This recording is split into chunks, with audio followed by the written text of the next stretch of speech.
How you doing, YouTube? Matt Massa Beer Reviews back with you can see, Dusty beer up in his piece in the form of Dogfish Head in collaboration with Danny Automator. This is their Positive Contact. Yeah, this is a 9% alcohol by volume. This is an ale brewed with apple cider and spices. Positive combination of fully cider, slow roasted farro. Man, I love me some farro in this beer. And a bit of cayenne and fresh cilantro. Any other info on this sucker? Dogfish Head Brewing.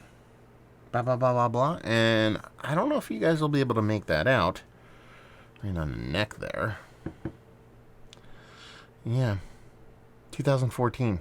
I found this dusty little turdy on a shelf today. That's right, today.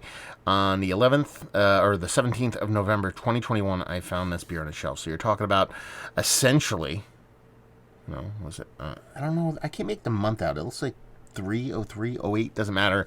So you're talking about, just a couple years short of 10 years. I bought it. We're going to drink it. We'll see what's what.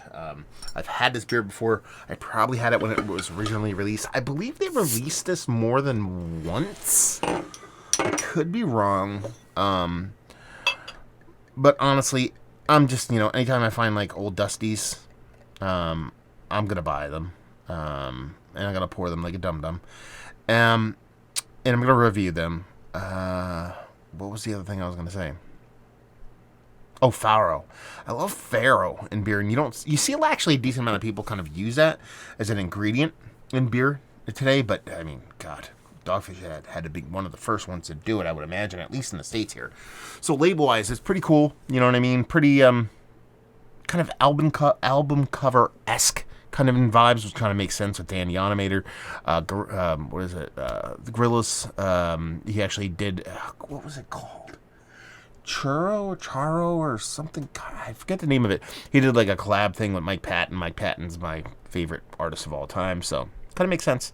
A little bit of kind of like a DJ mixed with Dogfish Head kind of vibe, so it kind of looks like an album cover, and that kind of makes sense. Beer-wise, it has a decent amount of kind of particulate floating around in there. Kind of makes sense because I pour it like a dum-dum. Not much of a head on it. That's because I poured it as gently as I could after I realized I was pouring it like a dum-dum. But there's a really beautiful carbonation going on in there, so I'm kind of really excited about this beer. Had a nice hiss on it. Where's our cork? Or not cork, or cap. Our cap is actually really, really kind of in good shape here. It's weird. Just a note. It says bottled on, 05, it looks like 11/14. And then after that, it says 2010. I don't know what that means. Bottled in 14, but 2010. Anyway, so yeah, it looks like old beer. Let's put it that way. I bet you if I give this a nice whirl, you get a really beautiful head off of it, and that you do. Let's see if we can get a nose on this sucker. I get like a mixture of like an apple cider. That is omnipresent. It's definitely got this big apple cider vibe to it, but I'm getting honey vibes off of this. So you're talking about apple cider in spices. And they talk about that fully cider, that farro, cayenne, okay, and fresh cilantro. That honey thing is pretty cool. I don't know if that's just a byproduct of one of those spices kind of mixing with the cider, but I think it might be just like a little bit of like just the way the cider is aged in this beer, maybe. Yeah, a little bit of soft cilantro in there. I get no cayenne. I think that's going to follow in the taste. You're going to get a little prickliness on the tongue, maybe, if it's held up over this time. But it smells nice. It smells like almost braggot-esque, because the way I get that honey off of it. So you get that combination of that sweet kind of cider with a soft little honey. It's almost like a braggot ale. An aged kind of braggot ale is kind of how I'm leaning into this sucker. Yeah, it smells nice. No oxidation on the nose, actually. Let's get a sip. Cheers.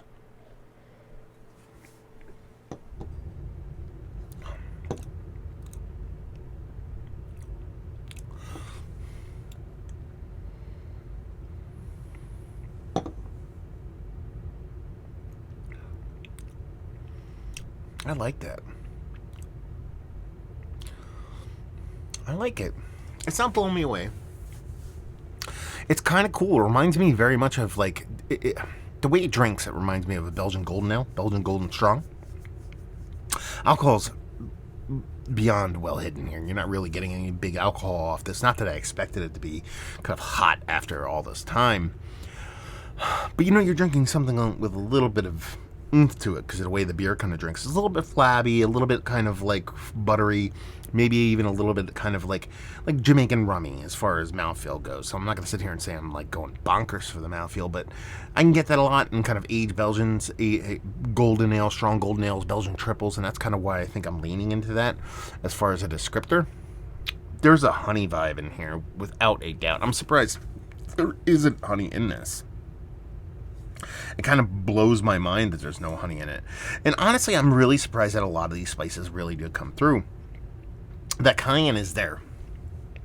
It's a bit of the ghosts of hops past that I typically talk about with like American barley wines or hop forward beers that have some time on them, to where you can tell there was this hop presence to it. It's more kind of old school hoppiness that kind of comes through, but it's more of like just the remnants of a hopped up beer. That's the way the cayenne kind of comes off on here, and that there's a little soft little dancing of your on the tongue of what you'd expect to be a spiciness, a little bit of heat, but it never really gets there. And I believe that's that cayenne kind of coming through. There is a floral thing to this too. I think this is the cilantro coming through.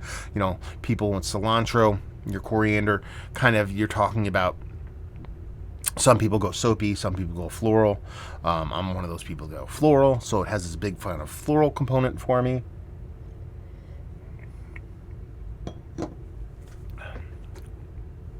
The cider kind of mixes really, really well with that honey perception. So it's not like, and I think it actually saves this beer for me. I think if that honey, perceptional honey sweetness wasn't there, it would be a little bit apple cider vinegary. Not really all that aggressive, but enough to where it kind of be like, I'm not a big apple cider vinegar guy. So when you add that combination of that little bit of flabbiness, that little bit of butteriness, as far as mouthfeel texture, it doesn't taste like butter, but it has that kind of flabbiness, a Jamaican rum kind of flabbiness. And then you have that honey / cider, apple cider kind of combination. I think it really does work, and I think it's aged really, really gracefully. There really isn't much as far as oxidation going. I mean, a soft little oxidation, nothing too crazy. It's really something you're going to nitpick at, which is a testament, because you're talking about, more moving parts, more things that can go wrong. You're talking about cider and cilantro and faro and all those kind of things going on. There's so much that can go wrong with this beer with how squeaky clean it is for being, what is it, 6-7 years old at this point? 7.5 years old, essentially. I think it's a really fun beer. I think it's fun. It's quintessential Dogfish Head from Dogfish Head's kind of old school existence. Nowadays they don't really exist anymore, even though, they're owned by Boston Beer Company. They're not, so many things have changed over the past 7.5 years.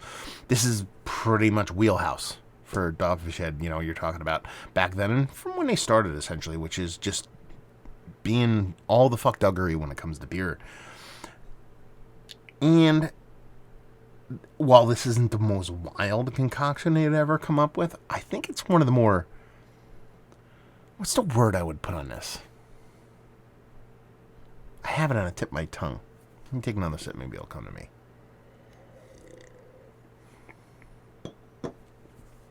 Not kooky. Classy. Classy is the word I'm looking for. There's something about this that drinks very much like a port, almost. You get like port vibes off it. That's probably your age or oxidation, stuff like that. That soft oxidation coming through. It doesn't taste like port. I'm not saying it tastes like port, but the way it drinks, the mouthfeel, and everything about it, it has this kind of air of kind of like, I don't know. It's classy, yo. How about we say it that way? Make it even more classy. In a very fun way. I'm really glad I picked it up. It was actually probably decently priced. I picked this up for $15 off a shelf today. You're talking about November 17th. I picked it up off a shelf on November 17th. So I'm picking up 7.5-year-old beer for $15 off a shelf. I don't know what it's originally MSRP'd at. It was probably more than that, I would guess. But with how this beer exists and the way it drinks and what it brings to the table, it's just a cool beer to dive into. Is everybody going to love this beer? No. I think you really have to do appreciate old beer to really enjoy something like this. But I think if you gave this to a relatively non-old beer person and kind of walked them through a little bit, talked about a little bit of kind of saison-y, kind of wheat beer vibes maybe with this, and talk about it as like mixed culture kind of speak, and got them in the mindset of that, and then had them drink it that way, I think they'd find something cool within it. But it's a fun beer from a brewery that does interesting stuff. At least they used to. I'm sure they still do, but yeah, I dig it. I like it. It's just one of the better aged beers. I don't know. I don't even know what you classify this at, because it's not all cider. It's an ale brewed with some apple cider in it, so yeah, you know what? That's probably a little bit why I'm getting Belgian vibes off of it too, because whenever I get an ale brewed with a little bit of apple cider, I perceive that apple cider as Belgian candied sugar, so that's probably more of that too. I don't know. It's one of the better aged beers I've had as of late. That's probably the best way to describe it, or pigeonhole it, compartmentalize it. Yeah, it's not Mount Rushmore stats, but I'm glad I had it. I'm kind of curious to see where it lands when it warms up. Value and availability, 7.5-year-old beers, your mileage may vary. $15. I'm guessing it was cheaper or more expensive when it was fresher. Who knows? And leave you with, if you like what we like this, if you like interesting beers giving interesting flavors, you like interesting old beers, and you like old beers, and you like experimentation, you'll like this beer because it's fun. It's tasty. If you like Faro, because that's definitely coming through, because I talked about it all through the review. Actually, I didn't. It's that floral component, the cilantro combined with the Faro. I forgot to talk about that. And just really fun. So if you dig fun beer, who could have thunk it?